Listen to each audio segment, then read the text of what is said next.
sobre a preguiça.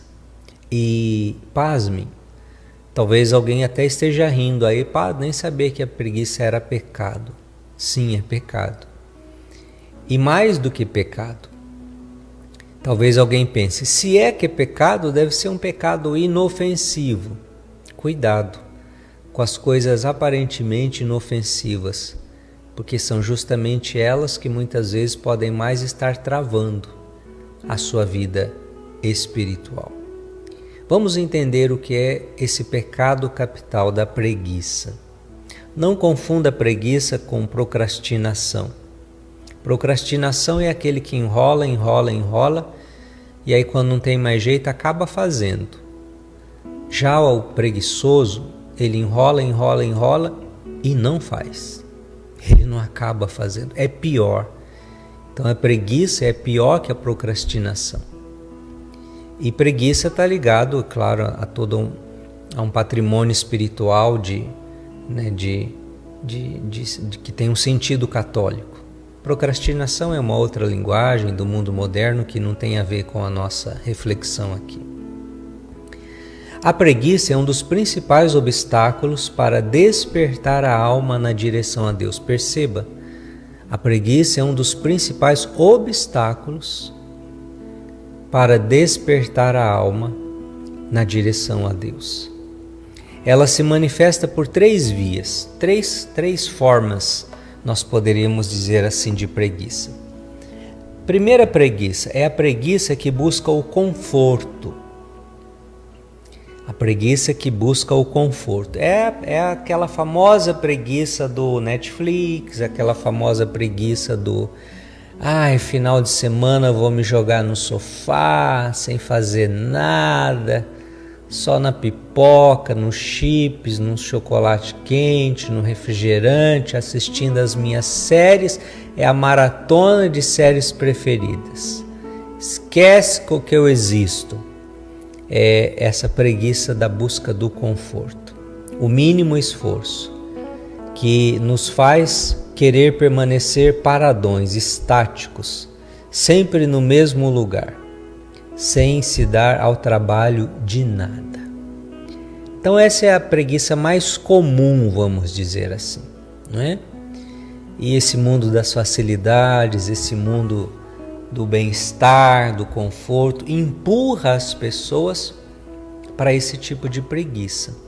Presta atenção para você observar o mundo, né, como ele é, com as suas ilusões de facilidades, de lei do menor esforço, de conforto, tudo na mão, tudo no botão, tudo no automático. Então essa preguiça que busca um conforto físico e que é enganadora, porque a gente sabe que uma vida assim é uma vida atrofiada, é uma vida de lesma, de bicho preguiça, de gente palerma, que não tem objetivos na vida, que não tem atitudes, que não tem ação na vida e não precisa nem entrar na dimensão espiritual, né? Esse próprio primeiro nível de preguiça, a gente vê o quanto ele é destruidor para uma personalidade forjada mesmo para atitude, para ação, para o enfrentamento das realidades da vida. É aquele fracote. E quantas vezes essa sociedade de consumo tem gerado adolescentes, jovens e até mesmo adultos, marmanjões aí, que é gente fracote. Que é gente que não sabe lidar com a menor, não tem esforço para nada, tem determinação para nada. É tudo na mão, é tudo facinho, e quando as coisas não estão como ele quer, fecha a cara, emburra e pronto, e acabou. Mas há também o segundo nível de preguiça, é a preguiça da alma ou do coração. Acontece quando nos sentimos desencorajados, desestimulados para fazer o que precisa ser feito. Então esta é a preguiça que nós vamos trabalhar aqui. É a preguiça espiritual. É a preguiça da alma e do coração. É aquela preguiça que dá aquele desencorajamento na pessoa. aquela coisa interior, está um pouco ligada à tristeza também. A pessoa se sente desestimulada, ela não tem ânimo para nada. Então é uma doença espiritual que nós vamos tratar aqui hoje, amanhã, né? Acho que um ou dois dias talvez seja suficiente. E o terceiro tipo de preguiça, que é a preguiça da amargura, que aí já é uma doença psicológica, uma doença que precisa de acompanhamento, de psicoterapia. Se dá quando nada mais importa, a pessoa já não se sente viva, né? Ela é um morto-vivo, ela se entregou, ela traz uma amargura muito grande no seu coração. Então veja que é um nível mais profundo de preguiça. Está aqui um pouco ligado também, né, à depressão. Então, para começo de conversa, esses 3 tipos. E nós vamos ficar aqui só no segundo, tá bem? A preguiça do conforto e a preguiça da amargura, eu não vou tratar aqui. A do conforto é um pouquinho de vergonha na cara. A da amargura, aí já é um tratamento mais psicoterapêutico, que também não é a minha especialidade. Como todo pecado capital, a preguiça nos leva a cair em outros pecados. Ah, padre, o que tem aquela preguicinha gostosa? Aquela soneca no domingo à tarde, entregar-se a um relaxar despreocupado num dia de folga, quando não temos nada urgente para fazer. É claro, isso aqui é normal. Você pode, né, num domingo à tarde, quando você não tem nada importante para fazer, se dá o luxo aí de um descanso, daquele momento preguicinha. De fato, nós temos uma simpatia pela preguiça. Tanto que quando se usa a palavra preguiça lá no Google, o que tem lá? As imagens que vêm. Gatinhos fofos cochilando de barriga para cima, bichinhos de preguiça em sua cômica letargia. Mas assim, quando nós falamos do pecado capital da preguiça, não tem nada a ver com bichinho fofo não, né? É uma miséria da alma humana mesmo. Por isso, entendamos a preguiça espiritual. É aquela inércia voluntária. É aquela recusa da gente fazer aquilo que a gente sabe que a gente deve fazer. Você sabe que você deve rezar, mas você tem preguiça.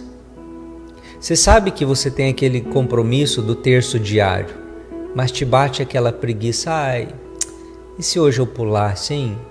E se hoje eu ficasse sem rezar? Você sabe que tem, então, o compromisso da missa, se você é de missa diária ou da missa dominical.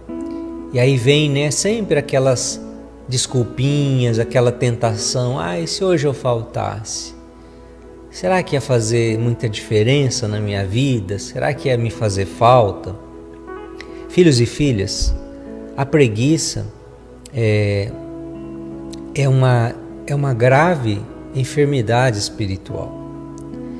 E a pior e mais grave preguiça é aquela preguiça de cumprir a missão pela qual você foi chamado por Deus a viver neste mundo.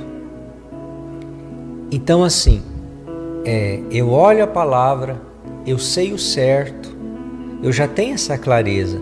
Não é como aquela pessoa ignorante nas coisas de Deus. Você já tem a clareza, você já tem o conhecimento bíblico, você já conhece os mandamentos, mas você tem preguiça de obedecer. Você tem preguiça de colocar em prática. Você tem preguiça de se esforçar. Você tem preguiça de pagar o preço. E aí então você vai vivendo a vida nesse empurrando com a barriga. A preguiça, na linguagem antiga, na Idade Média, os primeiros séculos da igreja, tinha um outro nome na vida espiritual. Era chamada de assídia. Então, sempre que você ouvir a palavra assídia, é essa preguiça do pecado capital, né? é essa preguiça espiritual. Do quê? Preguiça de ser santo. Você sabe que você é chamado a ser santo, você tem condições. Se você colaborar com a graça de Deus, você vai dar passos, você vai crescer, mas lá no fundo você não quer. Você não quer pagar o preço, você não quer crescer. Por quê? Porque vai dar trabalho. Vou ter que ter renúncias.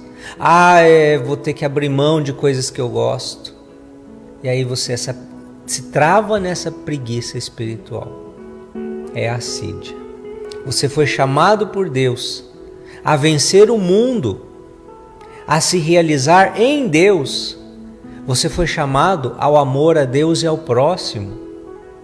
Essa é a verdadeira e fundamental vocação de todo cristão. Mas aí você começa a pensar, não, amar é difícil demais, padre. Sofrer dá trabalho, padre. Sofrer pelos outros, sofrer por Deus. Então essa ideia do amor que Jesus nos ensinou vai ficando uma coisa distante no seu dia a dia. Você sabe, você entende, mas você acha uma missão impossível. Ou não impossível, mas assim, tá bom assim mesmo. Pra quê? Pra que exagero, né? Pra que esse exagero todo? Sempre vai ter essa desculpa. Sim, filhos e filhas, amar dá trabalho. O Jesus não quis enganar ninguém. Mas, se você não amar, você vai ter trabalho e você vai sofrer do mesmo jeito. Então não tem para onde correr. Então, pelo menos que o teu sofrimento seja um sofrimento com sentido, seja um sofrimento com propósito, seja um sofrimento que te agregue na busca de Deus, da santidade, do crescimento espiritual. Quando a gente fala a cada pecado capital, há uma doença espiritual atrelada nele. E ontem então começamos a refletir sobre a preguiça, que até pode ser uma coisa fofinha, mimosa, mas que pode ter consequências nefastas para a vida espiritual de um cristão. Então nós terminamos ontem falando da famosa síndrome de Gabriela. Já ouviu falar da síndrome de Gabriela? É aquela desculpa esfarrapada, né? Eu nasci assim, eu sou assim mesmo, esse é o meu jeito. E com esse tipo de pensamento e de mentalidade, a pessoa vai permanecendo na sua miséria, vai patinando nas suas limitações, saindo do nada e chegando em lugar algum, dia após dia. E por quê? Por pura preguiça espiritual. O grande pecado que está na preguiça é não querer se elevar. Não querer se elevar para além da mesmice, do mediano. Mediano você sabe que é a média. E mediano, a raiz da palavra para mediano e para medíocre é a mesma. Então a mediocridade é ser mediano. É querer ficar só na média. Para que exagero, padre? Eu também não deixo assim tanto a desejar. Não. Devemos querer ir além do lugar comum. Avançar além da zona de conforto. O mundo hoje quer jogar as pessoas numa espécie de zona de conforto. E na vida espiritual também. Assim, uma zona de conforto, né? Eu não sou uma pessoa que não reza nada, mas eu também não sou aquele exagero de oração. Tenho minhas rezinhas lá. É a zona de conforto, né? Fica sempre nessa mesmice. Então, assim nós impedimos de dar passos na nossa vocação. A vocação maior, que é o amor a Deus. Por isso, nós precisamos assumir e iniciar cada vez mais esta jornada que Deus nos chama. Ontem eu já falava, não é? A preguiça espiritual tem um nome também nas correntes, né, de espiritualidade chamada